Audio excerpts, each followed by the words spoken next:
Cannabis Common Sense, the show that tells the truth about marijuana and the politics behind its prohibition.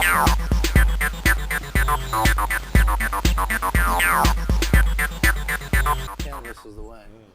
Okay, guys, we're on the air. Welcome to another exciting edition of Cannabis Common Sense. This is, I think, about our 712th show. Standing by in the wings is the fabulous John Cornett and Jansu Hurst. Welcome, folks. Thank you. And right next to me is our joint host, right here over my shoulder, Mr. Casper Leach, the Time for Hemp guy, and Don Skacke. We have a great show for you tonight. Some interesting hemp news, lots of show and tell. We're going to put a focus, like a laser, on industrial hemp tonight and talk about the political work and our hemp news segment, film clips. So stay tuned as we bring on the infamous dancing cannabis leaves. There they are. I feel the force.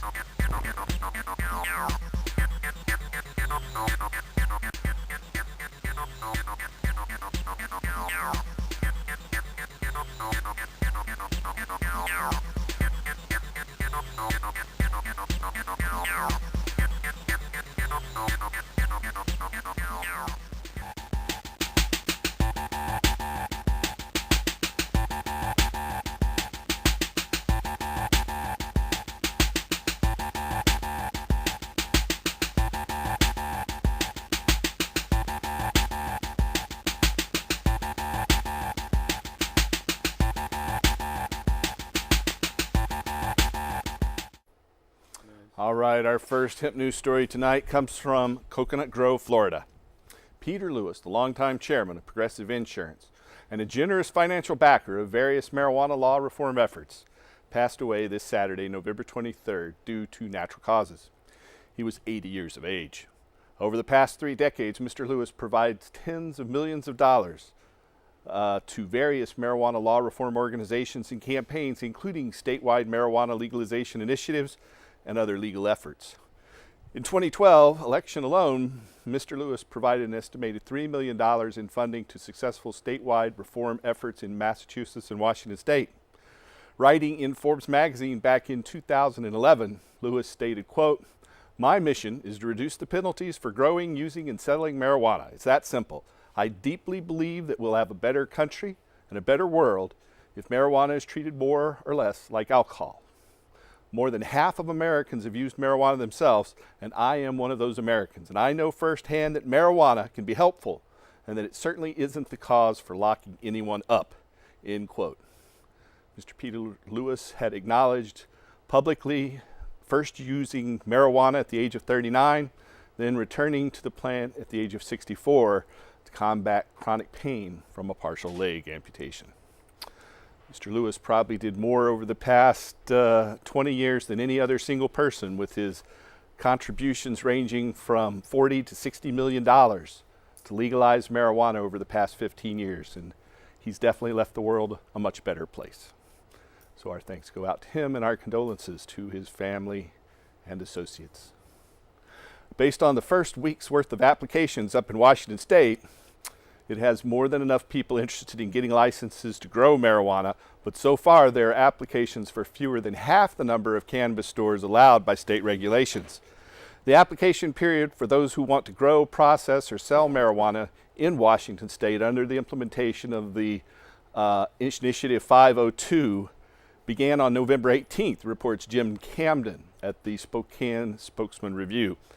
Applications are filed with the State Department of Revenue in Olympia, which processes the request before sending them on to the Washington State Liquor Control Board. The Liquor Control Board is in charge of implementing and regulating recreational marijuana sales. On Tuesday, it released the names and locations from the 922 applicants filed during the first week. And you can actually go to their website and look at marijuana license applicants to see that. The board said it will grant up to 334 retail licenses statewide, with limits in each county. So far, though, only 158 applications have been received for retail licenses. No applications have been received so far from 14 counties. The amount of space allowed to be devoted to growing marijuana statewide has been limited to 2 million square feet by the Liquor Control Board.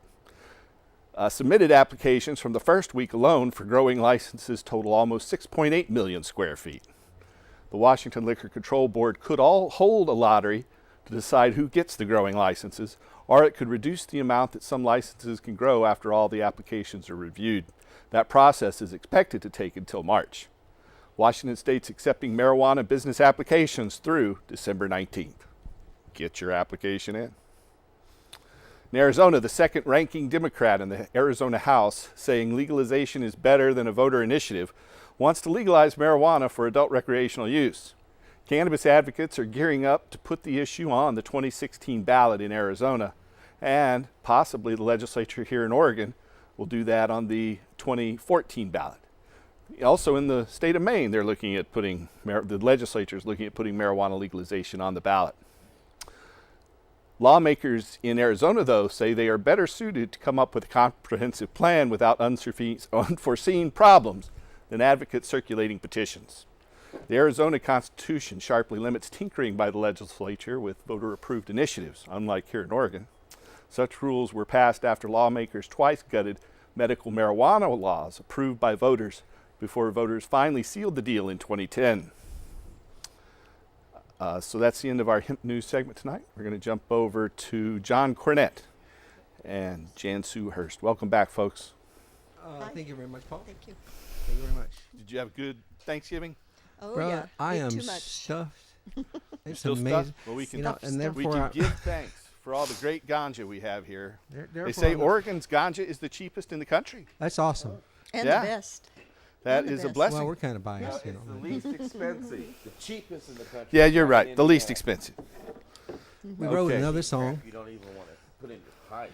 let alone- This is a song of gratitude that we wrote for the one, the only, the maker.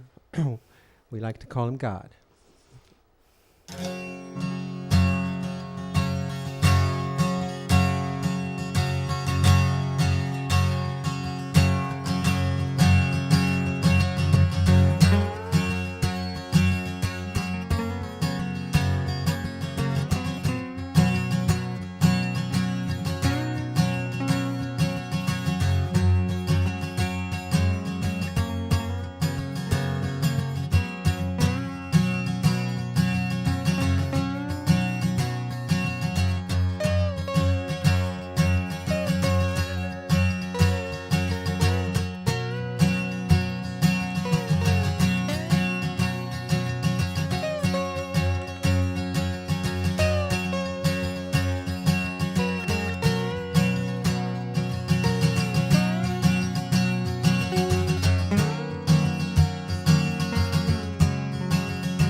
All right. Jan Sue Hurst, John Cornett. Thank you very much, folks. Well, welcome, Casper. Welcome you. back, Don. How are you doing? Great. How you doing, Paul? Very well. As some of our viewers might recall, you've been involved in the movement to legalize marijuana in Washington for a number of years here. There was you're now circulating Initiative 584. Yes. And it's real legalization. You want to talk about how Initiative 584 for real legalization contrasts to the past I-502 and why that is not real legalization. Sure. Colorado got it right. People that aren't able to grow or don't want to grow should be able to go to the store and buy it, should be able to pay a tax for the privilege. But Washington's law does not allow anyone except a licensed commercial grower to grow marijuana. right. And if you are that grower, you can't even reserve any for yourself. It's all got to go through the system. And obviously, a lot of people want to be able to do that in Washington State, according to this news report that we just read. Absolutely. Not so we many feel people that, want to retail it, though, apparently. No. But you know what? You shouldn't have to retail it. We're very concerned about patients in Washington. We've had the medical law there since 1998. And part of 502 required the liquor board, the governor's office, and the health department to make recommendations concerning medical cannabis and 502. Well, what they've done is they've just recommended to gut the medical marijuana law. They want to take our 24-ounce presumptive 60-day supply. And that's how much a medical marijuana patient can have, both in Washington and in Oregon. Awesome. Yeah. And that's, when you think about the cycle of growing, that's an enough appropriate for amount. most people for a year. If you're going to grow outdoors, which is a lot more energy efficient, and I think you get a better product when you grow. When you 24. grow outdoors. 24 ounces. Yep. Per patient. Right. In So, Washington but if and you're, Oregon, if you're which is the making largest edibles, amount per person in if the you're making country. edibles or other things, you need that amount. Yeah, that's right. Some people that's have a not need even beyond enough that for amount. most people who are making edibles or concentrates for pain treatment, cancer treatment, addiction recovery. They need about 1.5 pounds just to make a 2 or 3, 4 month supply of their oil to treat cancer.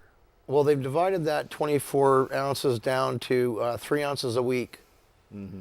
And they want to eliminate And how do they patients do growing. that 3 ounces a week? Is that through the semi-legal dispensaries now, or is that the proposed thing through the liquor store system? Right. Well, they want the dispensary system to go away, the safe access in Washington go away. Now, how They want likely collective is that growing to to go happen? away. So the Washington Liquor Control Board has made that recommendation, right? Right. So Well, they had a hearing, They had a hearing, and and now what 450 happens? people showed up. About I know 150 several of them people worked for me, and went I to sent a letter speak. in to the Washington Liquor Control Board saying not to take away patients' rights to grow their own medicine, and that medicine should not be taxed. Right. You can tax recreational cannabis. Hopefully they won't set a tax which will leave it still economically viable to buy through the black market. Well, marijuana grows on trees. Something that's of great concern is they want to create, Washington does not have a registry of patients. I know. They want to create one, and by joining that registry, the only privilege you get is exemption from the state sales tax. Mm-hmm. Now, 502 has a tax at 25% at the grower, plus a 20% business and occupations tax. Now, the liquor store system that's proposed, a person who's not a patient can only buy 1 ounce. Yes. And so that's what Well, it no, says in actually, the law. anybody. Anybody, a person who's not a patient, anyone over the age of 21 Right. can possess up to 1 ounce. But when you get up to 28.4 grams, then suddenly you are a misdemeanor person. Right. Until you get to 40.1 grams. And then you're a felon in Washington State still, isn't that right? So not really legal then. Yeah, I wouldn't call it real legalization. Right. If you can have 40 grams and be a felon, I mean, that still keeps Paul, the police in we business, figure doesn't real, it? real legalization is, I mean, when whether we you can say grow it's it and give 4 it away. ounces or 8 ounces and you're a felon, Yeah. that's not real legalization either. If you can just grow, a few plants and be a felon, if you're just growing them for yourself, there's a proposal here in Oregon that you'll be legal for the first 4 plants, better than what you have in Washington. Right. Still not good enough, though, in my book. Once you get to between 5 and 8 plants, you're just a misdemeanor person. You just be arrested for a misdemeanor. When you get to that 9th plant, Right. then you are a felon again. how legal is it? That doesn't seem very legal to me. But you know, they have a name very similar to the one that brought I-502 to Washington. I So understand kinda- that. Well, you got to that pick on explains it. something, and they won the election. They did, and, You know. and thank God for that, I think. I mean, you know, now you have to live with the consequences. Sure. But it has changed the whole dynamic, not just here in the United States, but all across the world. Right, and it's Now, if important to ours look in at that. Oregon had won, though, Yeah. it would have been much, much better. Oh, It yeah. would have- The some contrast people, would have you been know, needed. Even people in our movement were brainwashed into thinking that it was too broad, overly broad, or something like that. But I know the Portland newspaper called Measure 80 a pot manifesto, just Right. because it outlined the historical truth about cannabis's history. But A manifesto. a pot manifesto. And just because we said that George Washington and Thomas Jefferson grew it, and Thomas Jefferson invented a device to process hemp fiber, and all these other facts about cannabis, Right. and they thought that was just a little too radical. Yeah. And so well, this is completely took it to radical to strip yeah. away patients' rights. I guess it's to radical grow to hold a and big possess. marijuana stem on TV and say, we want you to legalize cannabis. That's what we want. And we do. We want you to do it, because we can't do it without you. And you've got Initiative 584 Right. there in Washington. We are circulating our I- constitutional amendment got a in question. Oregon, Initiative 21, and our regulatory measure, Initiative 22, out there. Right. You had something. I hear on the internet. I really like that hat, by the way. Oh, it's my Christmas hat. That's Rod. Rod See? gave that to you. Red shirt, green hat, holiday. Ho, ho, ho. I am. Gobble, gobble. The patients at the liquor board hearing all wore red. Did they? Well, my They question. did. There are states that are trying to recognize medical marijuana patients as having the right to be able to utilize their medical marijuana and not be fired for having a substance in their system that is contrary to corporate policy. And if they are relieved of their job and can no longer acquire a paycheck, those people can still draw unemployment. Now, does this deal with that? No, but actually what it does is it's going to galvanize patients to finally do more than stand in front with signs. All right. You know, first of all, are you registered to vote? Do you know who represents you? Tell them by email, by phone, by going and visiting their offices that you are a medical cannabis patient, that these changes in the law will hurt you, the people you love, and your community. And tell them not to make these changes to the medical law in Washington. They want to put medical into a commercial system that, number one, is not even set up yet, and number two, has not proven itself to even serve the recreational market. So how can they possibly expect to cut short medical and have it It's be kind of lumped in? crazy. Hopefully they won't, there's been input now. When does the next word come out from on high at the Washington Liquor Control Board? And, Well- it's interesting to note that the Washington Liquor Control Board can no longer sell liquor, right? They don't have Washington liquor Only stores regulate anymore. it. Only regulate Only it. regulate it. But they did have liquor stores until they were voted out, what, about 3 years ago? 3 years ago. Yeah, so now they want to have their marijuana stores. They'll have a whole new... You know, I was in a hearing in Olympia, and it was the report by the liquor board to the legislature. The first part of that, or the second part of that hearing was regarding 502, and it was very short. But the telling part was before that, it was the public coming in saying, okay, well, we bought up the state licensed liquor stores, and they're losing their shirts. You know, people that are stores that had been operating with 14 employees, weren't making it. The guy said he worked 365 days a year and was not even paying himself. I know a little bit about Oregon's liquor control system. Back in the 90s, in earlier versions of our proposal to legalize marijuana, we proposed putting it under the Oregon Liquor Control Board. But a poll we did in 2008 and a poll another organization did here in Oregon in the spring, both said that you lose about 6 to 8% of the vote when you tie marijuana to the liquor store Absolutely. system. There's 6 to 8% of the people out there who, about half of them don't want to see marijuana tied to liquor, and the other half think the Oregon Liquor Control Board is corrupt.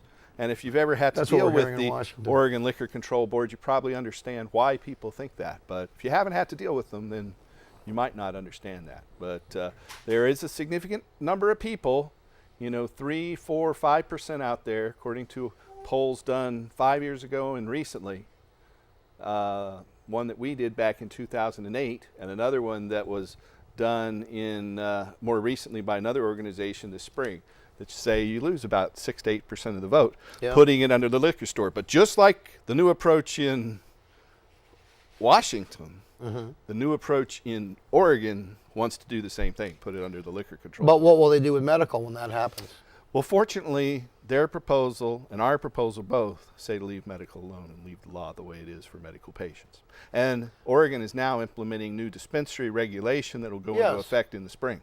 That would make it the best, most sensible regulation of dispensaries in the country, much better than what they've done in Colorado. And it wouldn't make sense anyway to separate, and then put them back together, because truly medical marijuana is one thing and recreational is absolutely another, and to even try to put them on the same shelf is foolish. You mentioned the 2 million square foot canopy for the first year in Washington. The Liquor Board actually expects that to only serve 13% of the expected demand. Well, why not 100%? Well, because 502 was set up to minimize cannabis consumption. No. Well, So that doesn't make any it's really sense. in bad You'd think shape. they'd want to. And now they want to put medical in that, and how do we compete for our medicine?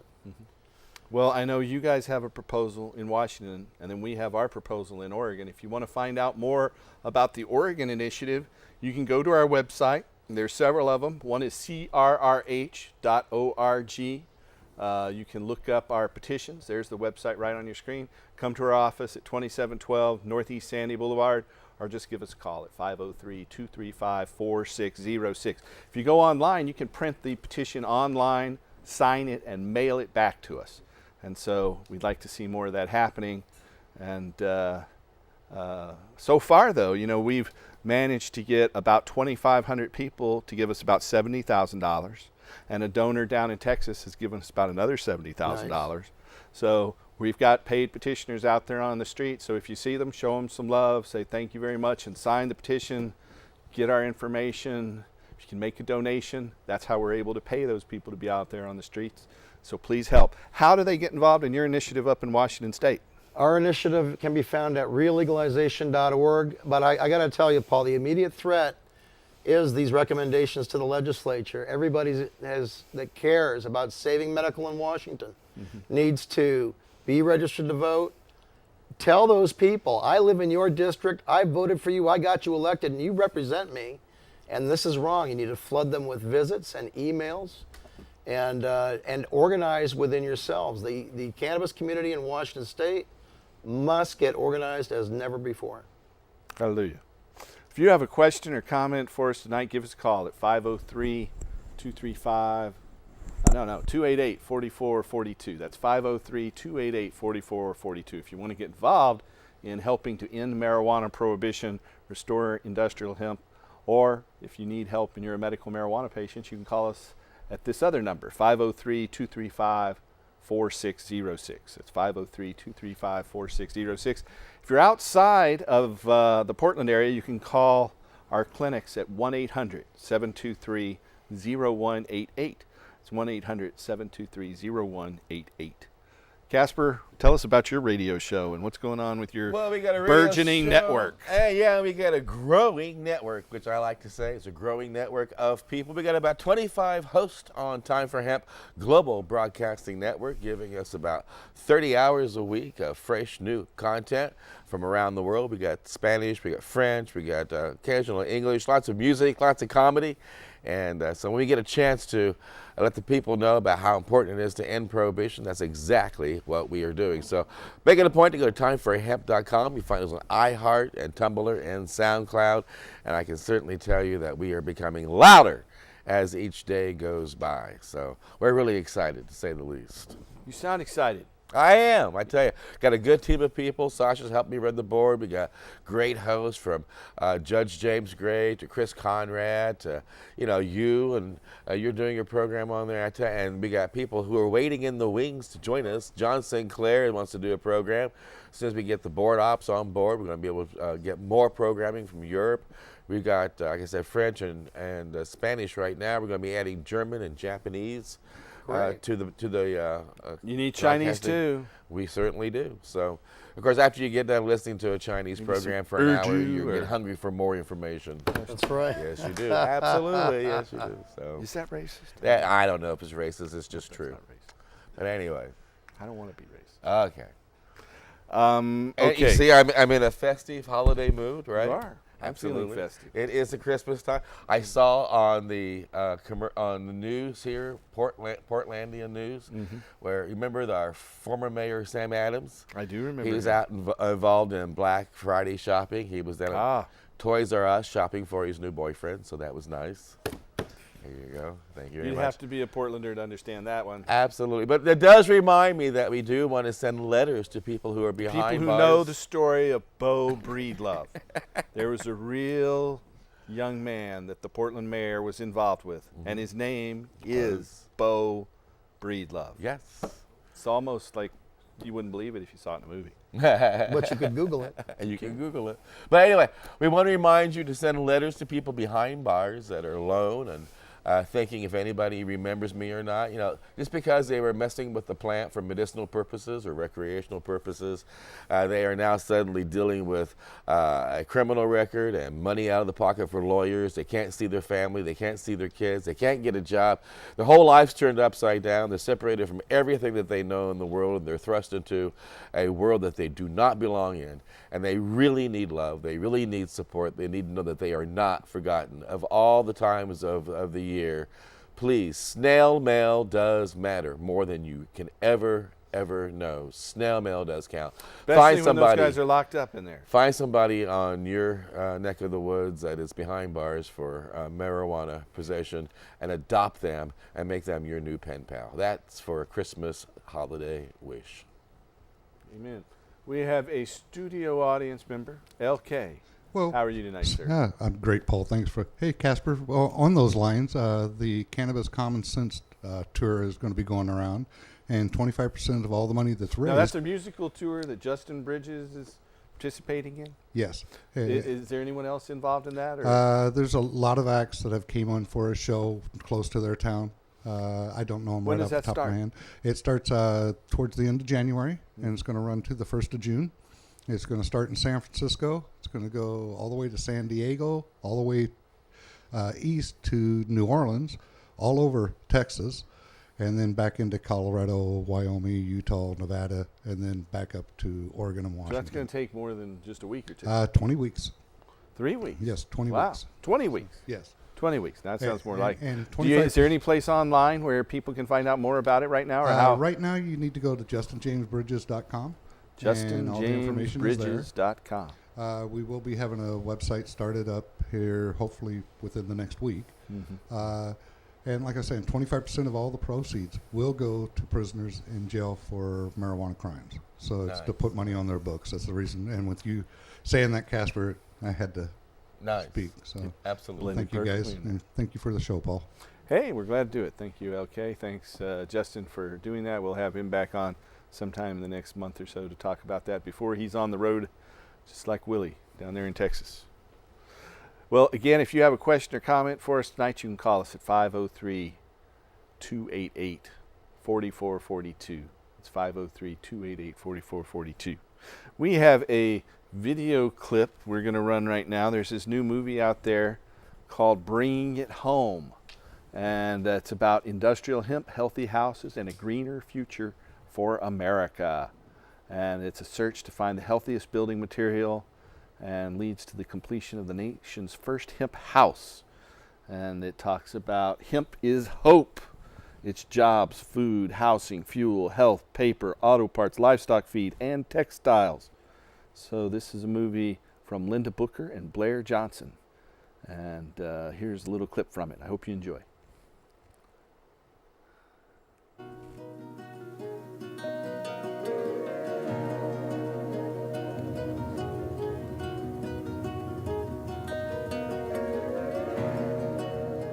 The project that the hemp pod is a fundamental part of is a three-year project which is funded by DEFRA, the Department of Environment, Food and Rural Affairs, a UK government institution, and supported by various industrial partners because they believe in the potential for this. And here's the inside of the hemp pod. You can see we've got sensors on the walls, on all 4 walls. The whole theory behind the construction is to allow it to breathe. So you don't want to be putting impervious materials in the wall. So anything, you don't want to put plastics or seal it up. That's one of the problems with a lot of modern houses. They try and seal them and you get this awful sort of sick building syndrome. Sick building syndrome is caused by the materials in our houses. These materials are made of all kinds of chemicals, which we breathe and touch continually, making us sick, even though we may have no idea why.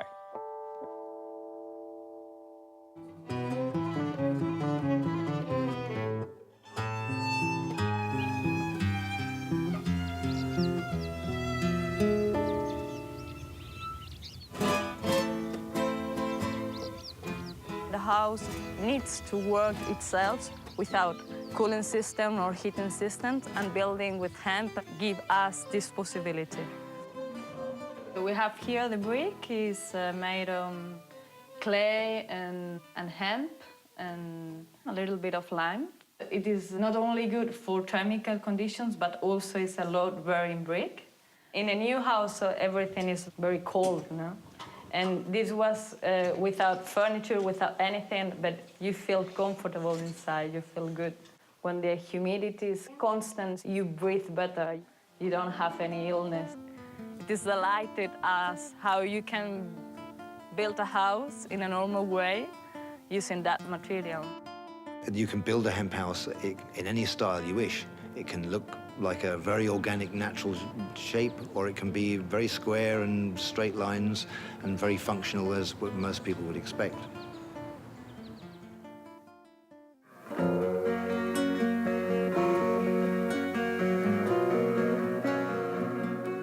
A few years ago, I set up a company called HAB, Happiness Architecture Beauty, as a development company.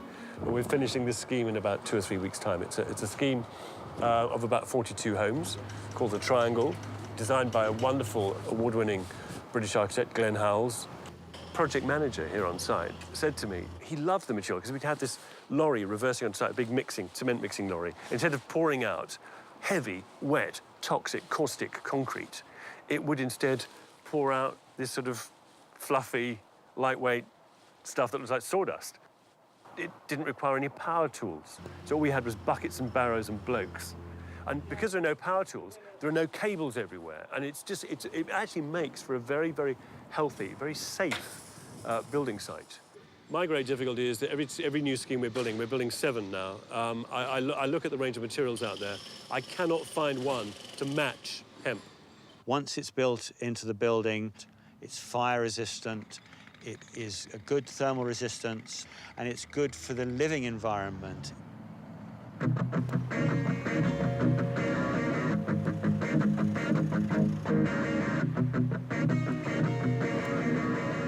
There's a drive in the UK and in Europe to reduce carbon emissions in construction, and construction contributes well over half of all carbon emissions. The actual building of a building is 9% of the carbon emissions. The running of a building is 42% of the carbon emissions globally. So if we can reduce the carbon emissions in the building, and if we can reduce the carbon emissions in the running of the house, we're going to make a very significant contribution to carbon reduction in the UK and worldwide. This is our blending plant where we make the Tradical hemp binder. So we blend together all of the different raw materials that go together. One of the things we didn't know when we first got involved in hemp, but have later realized is a huge asset, is that lime and hemp, when you put them together, are actually carbon neutral or carbon negative. That means that there is more carbon locked up within the hemp as it grows through photosynthesis than there is emitted from the production of the lime and all the manufacturing processes that go on alongside that. So when you put the two things together, you've actually got a carbon negative product. The first time we did the sums, did the math, as you say in the States, we thought we got it wrong because we came out with a negative figure and we didn't think you could have a negative figure. Behind me now you can see our main distribution warehouse, and it was the first building of its kind to use this lime hemp block on an industrial scale. The lime hemp blocks actually sequester carbon out of the atmosphere, and that has been something that we have been able to build into our marketing. So it's not just about social responsibility, it's been about the way in which we go to market. A building like Marks and Spencer's is of a similar scale. It's 400 or 500 tons of carbon emissions less from the construction of the walls than it would have been if it was conventional construction. What we have now is a tipping point in understanding. The economics have shifted. Now it's about energy use. And so now these materials are starting to be focused on a lot more. Would you like to save 30%, up to 50% energy in your house? There's no reason to make expensive installations in a house to save energy when basically you only have to start off doing a better insulation in these houses.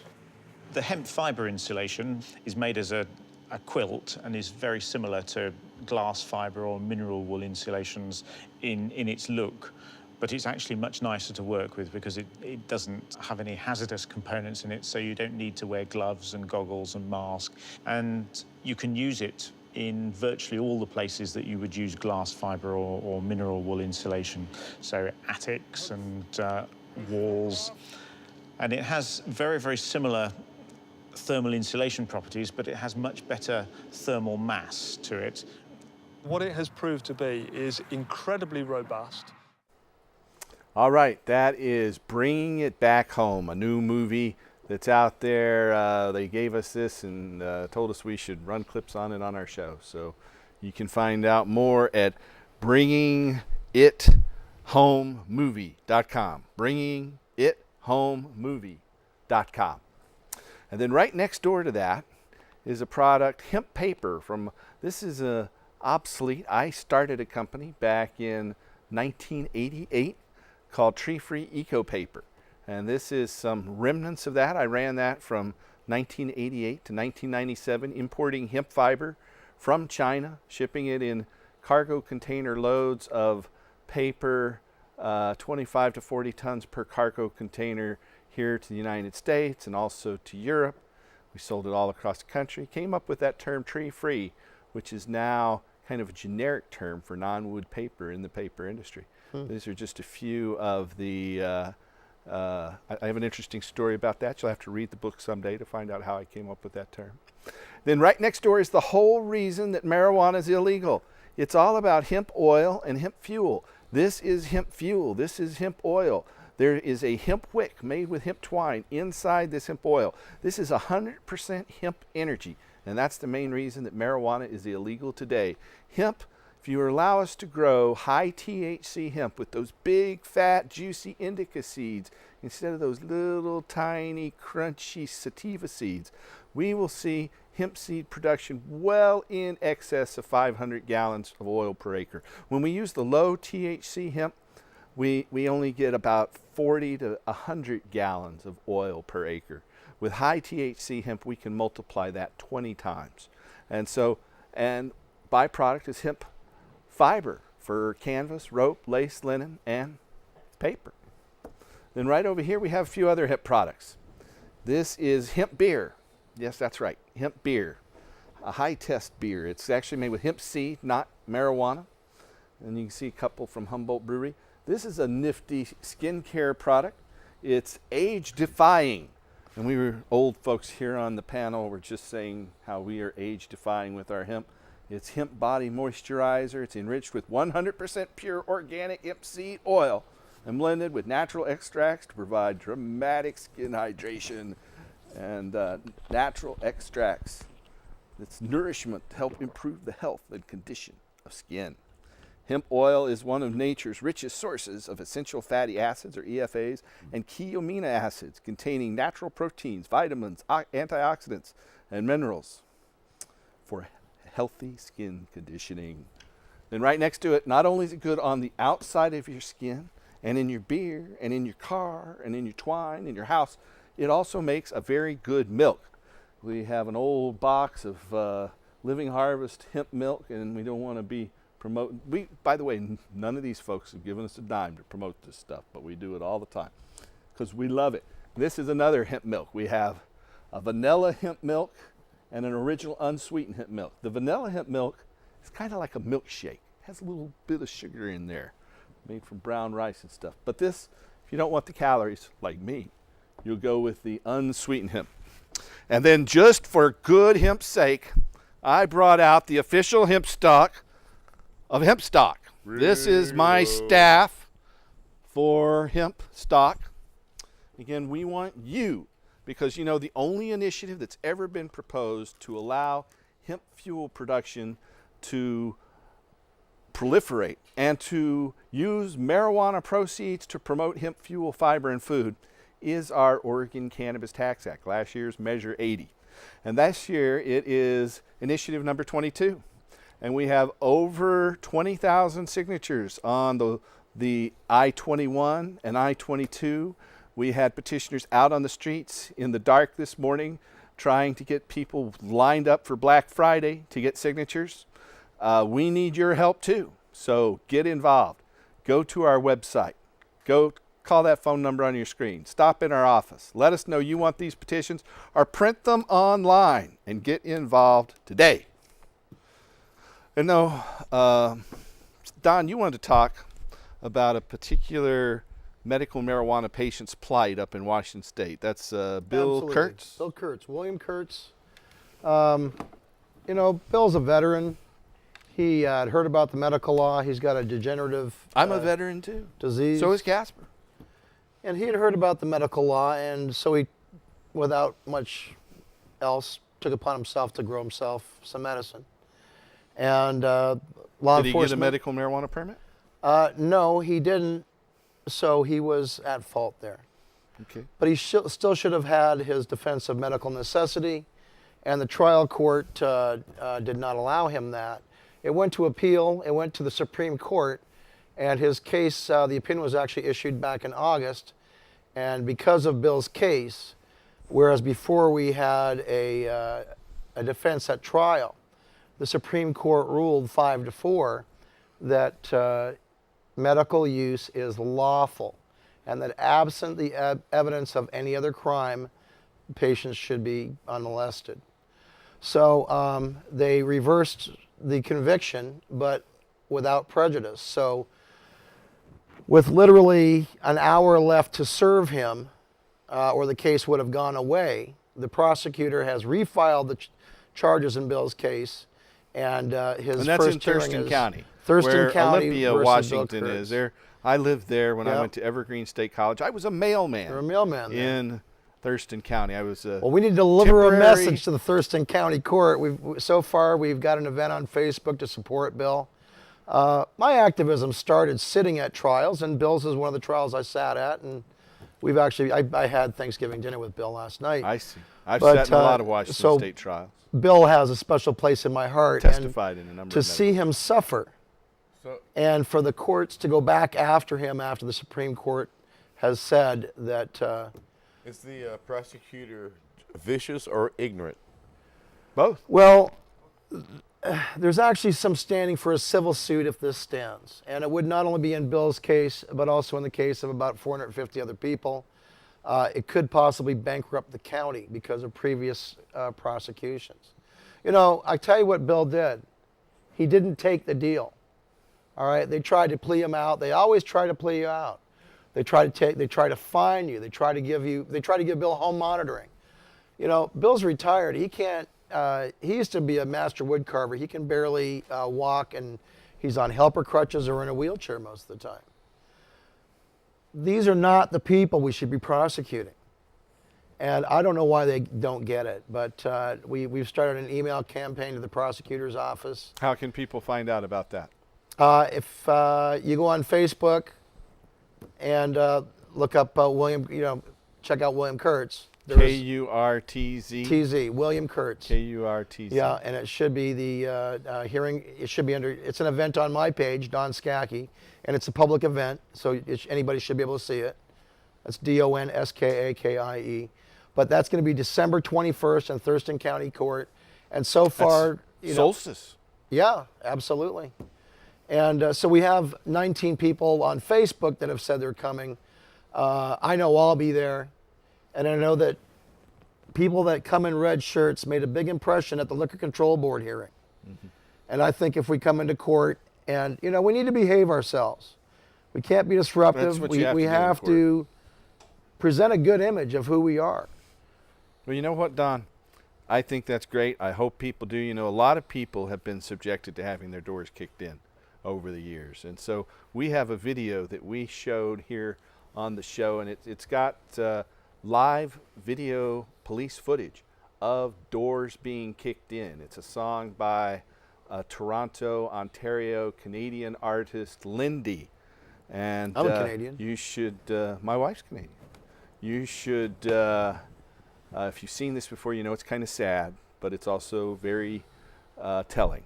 So we're going to run this again. Just take it, realize that you will see people who are shot and killed, and dogs shot and killed in this video. So we're going to run No Knock Raid. We have increased the amount of money for handling the problem of dangerous drugs sevenfold. It will be $600 million this year. More money will be needed in the future. I want to say, however, that despite our budget problems, to the extent money can help in meeting the problem of dangerous drugs, it will be available. This is one area where we cannot have budget cuts, because we must wage what I have called total war against public enemy number one in the United States, the problem of dangerous drugs.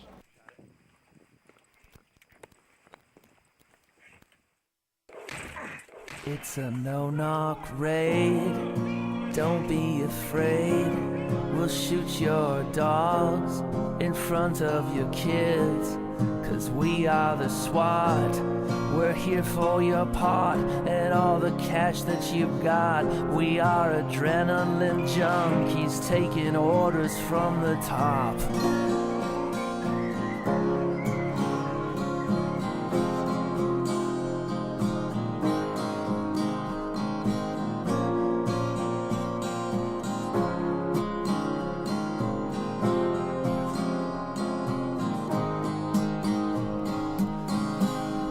KGB and the DEA, they'll make you disappear like in Guantanamo Bay.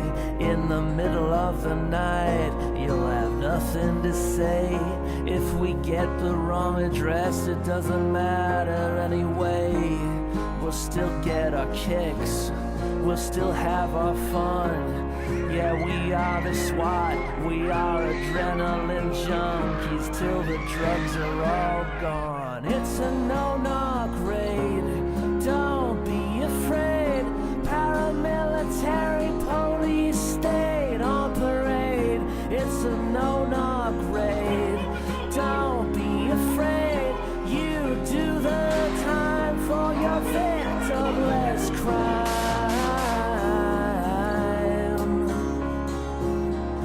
It's a no-knock raid. It's a no-knock raid. Don't be afraid.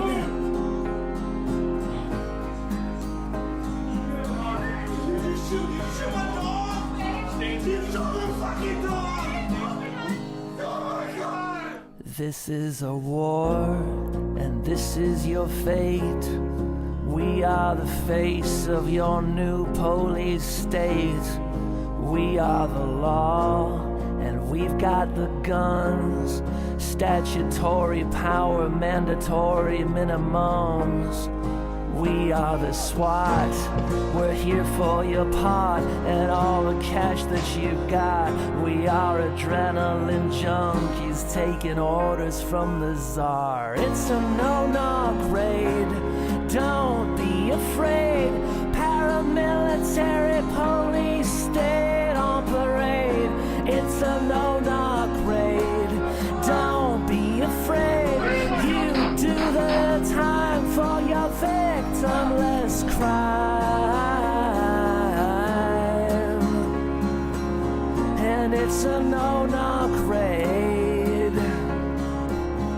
It's a no-knock raid, don't be afraid.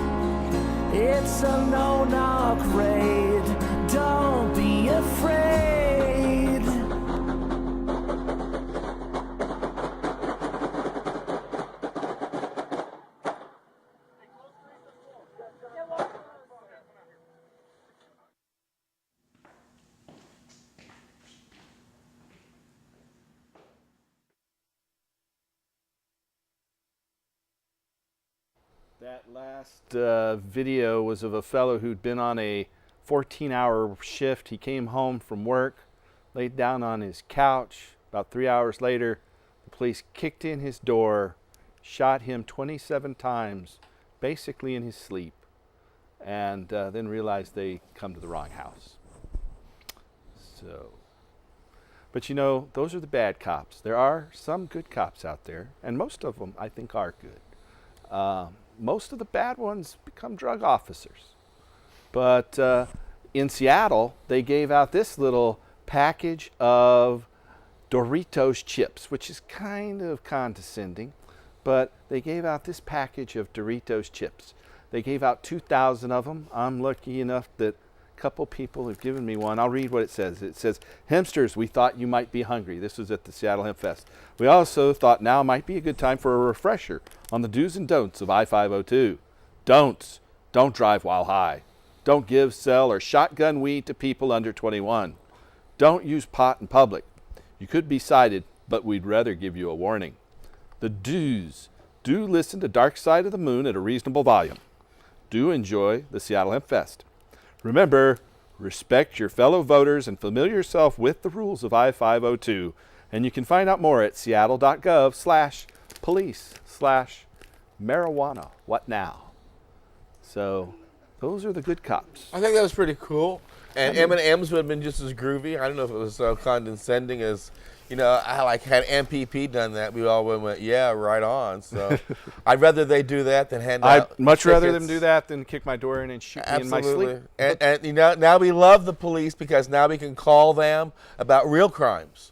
Yeah. You know, and I have had the police come and investigate break-ins, Yep. and in fact, they arrested a couple of people who got 18 months in prison, and I'm happy those And you're guys right, police officers, broke when given into the chance to enforce proper crimes, can be considered the good guys. That's right. So getting rid of these drug laws will make that possible. And so you can see here the whole reason marijuana is illegal, it's hemp energy. There's hemp fiber, and that is the reason. And so we have these initiatives. We want you to get involved. Come pick them up. Help our cause. If you see our petitioners out on the street, show them your love. They're going to be all over the place during this holiday shopping season. So you can pick up the single signature sheets online at crrh.org.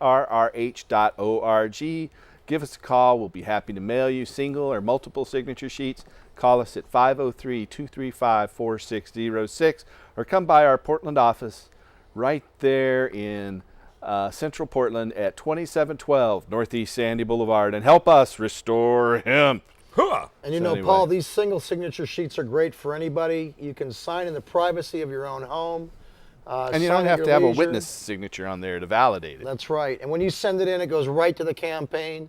You know that it's gone in. Every signature is like $1 to $1.50 in terms of, you know, how much we have to pay a signature gatherer to go out there and do it. So if you gather 10 signatures, you've donated $10 to $15 right there. But don't just sign one. Make sure you print out 5 or 10 of them and share them with your friends and family. And but only coworkers. sign once. Once you signed it and you've turned it into give us, them out to the don't other people. sign again.